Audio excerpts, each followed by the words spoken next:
amazing that that you've put this together for your mother, and now you have not only limited to her, but you're providing people who otherwise would not be able to know the first steps of these exercises. You're providing people an opportunity to get better health. And whoever saves one life, and this could be life-saving, is as if they did what? Save all of humanity. And may Allah subhanahu wa ta'ala reward you for saving all of humanity, for your selflessness and everything that you have done. Person that we have up next, I was so surprised when I saw his name on the list. Because I know this dude as someone you could just, mashallah, who's willing, who's active, who is everywhere, and I have no idea how he's everywhere. Like literally, I was at Pearland Islamic Center, he was there. I was at Champions Masjid, he was there. And he's always there before me. River Oaks Islamic Center, he was there. Actually, the River Oaks Islamic Center, Pearland Masjid, and another masjid, I can't remember, all in the same day. This guy has studied all around the world under so many scholars, some of whose names I cannot even pronounce. And he is full of knowledge. And I would have never known that he also does poetry. What? So when I saw his name on the list, and Maryam was like, yo, who's MWK?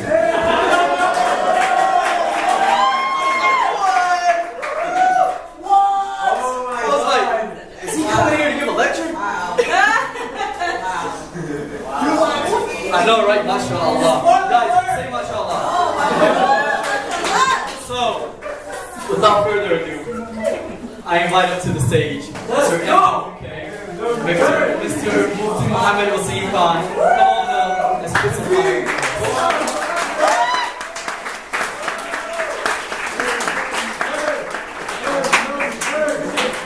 I can't see if he's coming up or not because of the light.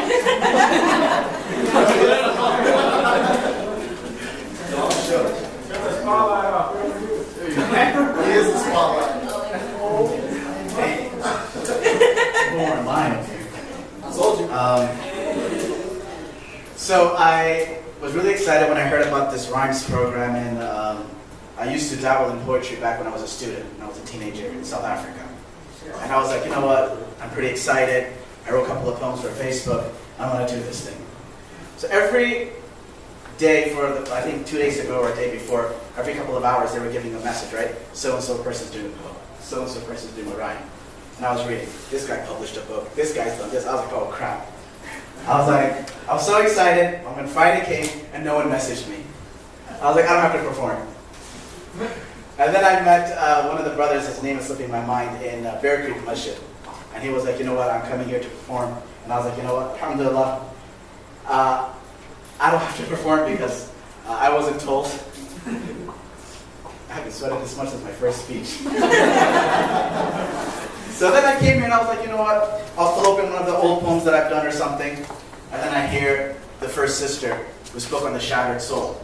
And I was like, crap. I was like, I'll tell people I did it. The last time I did it when I was a teenager, she did it when she was in 3rd grade. I was like, I have no excuse now. And then Yunus comes up, and then he just blasts the mic. And then this beautiful sister, Maryam Murad, right before me, she just touched our hearts. So I'm too scared to say any words, but I will leave you off with a few words from what touched my heart. The past 24 hours have been very difficult for me. I couldn't get any sleep because of what's happening around the world, especially in Palestine. For a person who's been to Palestine multiple times, that place holds a very soft spot in my heart. And I've always, even today in Champions when I was speaking, I said that we as Americans are a generation that can make a difference. We have the potential, we have the education, we have the luxury, we have the chance to make a difference in the world. People, decades later, will turn back and look at our generation and they'll say one thing. They'll say these people were people that had the opportunity to make a change. Either they will say we made that change or we didn't make that change. But after coming tonight, and I swear to God, after coming tonight and seeing you guys perform and how this event has been orchestrated. I've been with Helping Hands since I was 10 years old. From New Jersey through Chicago, through California, through Florida, all over. And I have never in my life seen an event so cool from Helping Hands.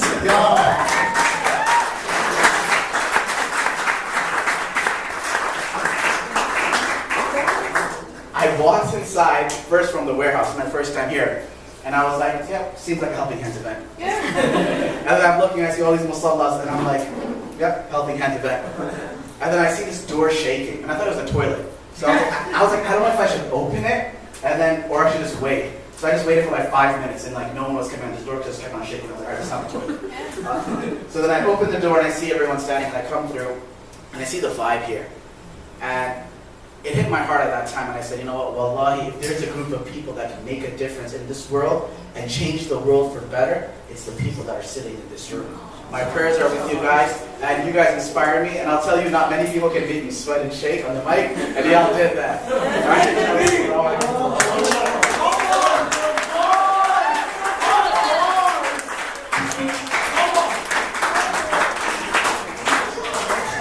Y'all know what's crazy? Mufti Wasim didn't even know that he just performed poetry. Yo, that's deep. No, really. Because a lot of the times we think that poetry is just it's a rhyme scheme. That is just one, like it's rap without the beats. But poetry is so much deeper than that.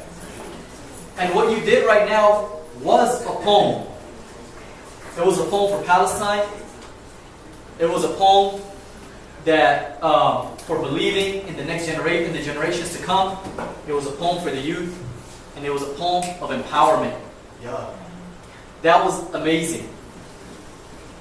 And you did all of that without even realizing it. MashaAllah. I love you, I really do, man. So,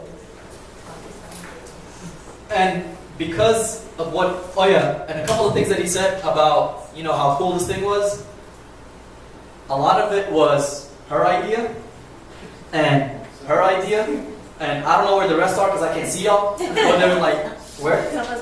Someone's behind the TV, her idea, and Dershawn somewhere over there, he yelled out. But it was mainly the sisters. I'm sorry, Dershawn.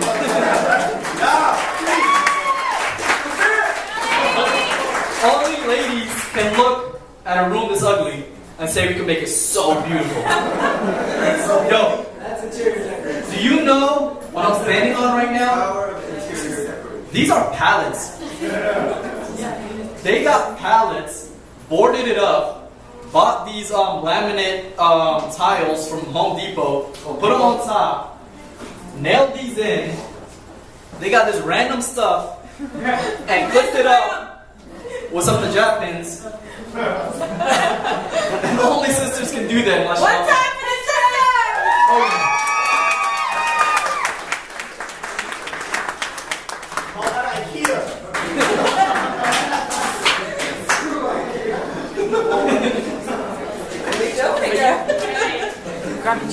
So, talking about sisters and women empowerment, our next performer is 24. She's born and raised in Houston. She's the child of immigrants and the grandchild of warriors. She's passionate about women empowerment and caring the undeserved and unrepresented youth. So I'm going to go ahead and call up Zainab Mafari.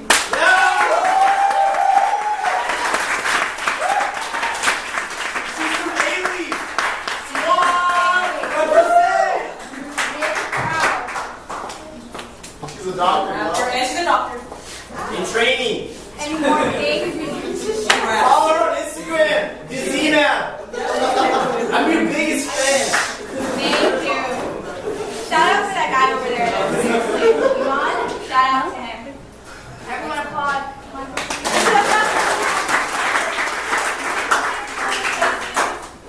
Okay, that's good. I just felt like this is just weird because this really is right. So this quote, actually, they pulled from my Instagram. It was the last time I performed a spoken word piece. It was a couple of months ago. I won't be saying that piece here today because it's a really angry poem. But my whole journey with writing and poetry, I was writing since I was young, but I didn't really get into poetry probably about my sophomore year in college. Most of it is because I was afraid of what people would say. I was afraid that I wasn't good enough. So this is just me telling you that you are. Everything you have to say is important. And so, I made a resolution to keep writing my thoughts to form solutions. Lately, this world has got me spinning with confusion, so much confusion. Okay, let's do that over. I made a resolution to keep writing my thoughts to find solution. Lately, this world has got me spinning with confusion, so much intrusion, constantly forming ablution. But no matter how much I scrub, my skin still feels like dirt. At least I know I'm made from earth. And I keep thinking that this must be one huge scheme. I don't want to make a scene before the people, by the people, is batting for the wrong team, patriots. The flag goes up and our rights get lost in the stripes. Seems like red, white, and blue only brings truth, though skin is white. This is our plight, to live by the words. Don't worry, we're colorblind. Don't worry, your stories are beautiful fiction. Don't worry, words are just words. They won't cause any friction. Words are just words that will never trump over the jurisdiction. Another executive order was signed today. How does it feel to have your rights signed away? Okay, sorry, that was a little shaky. That was a poem I actually haven't performed, so I should have had my phone out. And if I can say another piece, this is the piece, actually that was my first one I've ever written. It's the one probably most people know me about. It's called Blood is Thicker Than Water. Woo! I haven't performed it now for 2 years. I originally wrote it down for Showdown, and the theme that year was unity. And it's one of those poems that I still go back to because I feel like the message is so universal. And it just, thinking that I wrote this poem close to 4 or 5 years ago, and that it still kind of is a problem, just hurts me. So I just want to share that with you. Bismillah ar-Rahman ar-Rahim. Brothers and sisters, we are the mu'mineen, and before you I shake in Allah's presence. Fearing to judge without knowledge or speak without wisdom, it is Him I thank for all I have been given. From the moment of my birth to this moment at present, it is in His gaze I wish to be pleasant, for without His grace, I am just a piece of clay that was never created. SubhanAllah. Brothers and sisters, we are the ummah trying to survive this dunya. We are a community, every one of us equal, no difference between pawns and kings when we face Allah, the master of everything. And yet instead of multiplying in strengths, we are dividing in weaknesses. Don't you see the envy in our eyes, the twitches in our smiles, the half-hearted masha'Allah's rumors at demise, questioning the faith of others as if it is our right? Judgments pass over these fictitious characters we create in webs of lies? Because Maryam told Sarah that Fatima walked to her car with Khaled, even though everyone knows that it's Ahmed that really likes Noor, but she's texting Muhammad about some chemistry. That chemistry is not the science. But it's completely halal because whenever they're face to face, their eyes are pointed different ways. That's a major reverted gaze. Don't even touch hands. All they do is give a little air shake. Now I hope you enjoyed that comedy break because this is a real problem at stake. Trust issues got Muslims listen to Sheikh Drake. Why does our community act this way? Because I sit in silence. I have no right to judge because judgment is violent. It tears us apart with hatred that comes to define us, throws away the relationships that are meant to align us. And when the night comes and all the lights diminish, leaving me in silence to face my own demons, reflecting on every mischance of dhikr and grievance, I ask for forgiveness. Ya Allah, forgive me for my sins, past, present, and future. Forgive me for my words if they have ever hurt or hindered. Forgive me for my gaze. I saw Miley Cyrus way back in the VMAs. Forgive me for my judgment. Because I am part of this ummah, this community. And every time I see the strength we have in unity, I see our immunity. Blood is thicker than water. Blood is thicker than water. Yet divided we fall and divided we remain. Every one of us has once proclaimed, I'm Palestinian, I'll give to only Palestinians. I am Syrian, I'll give to only Syrians. I am Lebanese, and Lebanon belongs to me, so Palestine and Syria, you can take your refugees. I am Pakistani, not Indian. I'm Middle Eastern, not South Asian. I'm actually Algerian. In Egypt, we beat you in soccer, so clearly you're at peace. Why? Why do we praise these origins as if they are different? Do we not feel for the revolution of the people, standing up for a government that sustains, that maintains, that frees and believes, that provides for the people what the people please, what the people need? Don't we feel for those standing in courtyards, chanting against tyranny, chanting against governments who only rule for robbery?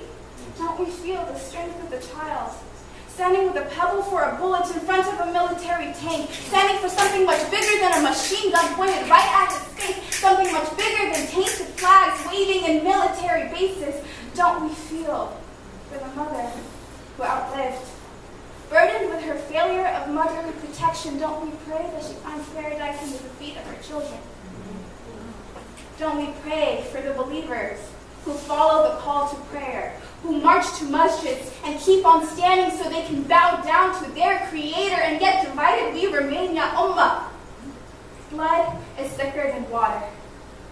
Blood is thicker than water, so why are we having these competitions of appearances when Iman is taught to come from within us? We all bear witness that blood is thicker than water. So why is blood flowing like rivers in these countries consumed with killers, claiming to be their healers? Blood is thicker than water. So why is blood being drawn from civilian vessels to sustain the life of these dictators, serving as devils, quenching their thirst for power at every level? Blood is thicker than water. No matter if we are here in the United States or some other place, blood is thicker than water, because even though water makes up 70% of this earth, we, the Ummah, make up the 30% that completes the world. Bridging the gap made by water between our countries, with blood that is thicker, with faith that is stronger, with hope that is forever, with love that will consume the haters. And as long as blood courses through our veins, we will not fight in vain. We will not speak in vain. We will not succumb to the insane. We will not be tamed. We will not run from the water of the rain, waiting for light to break through clouds of stormy days, because blood is thicker than water. And we, the Ummah, are thicker than water.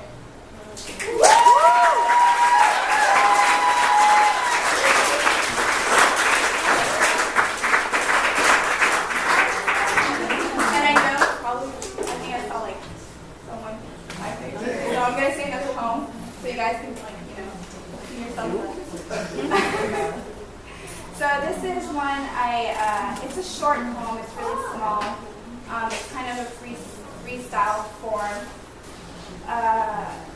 I thought of it while watching Dear White People around the time that, there was a song on Dear White People called Digital Kids, and I was like, this is really inspiring right now. And then it was also right around the time Deborah got killed. And one of the stories I constantly go back to, so someone mentioned I'm a medical student. I like to do these refugee fairs where we go and provide free health care for about a day. We have so many different communities come to us. And it was my first year in medical school. It was actually like a month. And we had learned to do, basic stuff like blood pressure, vitals, things like that. And I was at this fair doing blood pressure. And a Syrian refugee had come, and her pressure was actually pretty high. And I had told the doctor who was next to me, I said, this is her pressure. And she asked her if she ever had been prescribed medication. She said, yeah, when I was in Syria, I received medications. But since I came to the United States, it's only been a month, I haven't been able to see a doctor. And then what she told her is, she said, we'll get you the paperwork so that, you can get insurance and start seeing the doctor. But in the meantime, hold off on the salt, because that's one thing that tends to raise blood pressure. And what she replied this back in Arabic. She said, it's not the salt that's causing me this blood pressure, it's the nightmares that you have. Yeah. And that whole idea, just, being in medicine and seeing the science side of things, and then seeing how people are human beings, they're not just equations, they have so many things going on. And yeah, so you have been chosen as Atlas. The weight of the world falls on your shoulders. We are torn from oceans apart, yet the same tides touch our shores. Can you feel it? Sirens of fallen cities sound, their flares streaking the night sky, light illuminating the panes of a world in flames. Isn't it a shame that this is what we've come to? Does it not feel heavy? This hurt that rips at your soul, caged in, every beat screaming for freedom. Fate falls in your palms, so cradle her gently, Atlas. Don't let humanity fall off its axis. You are supposed to be the change this world needs.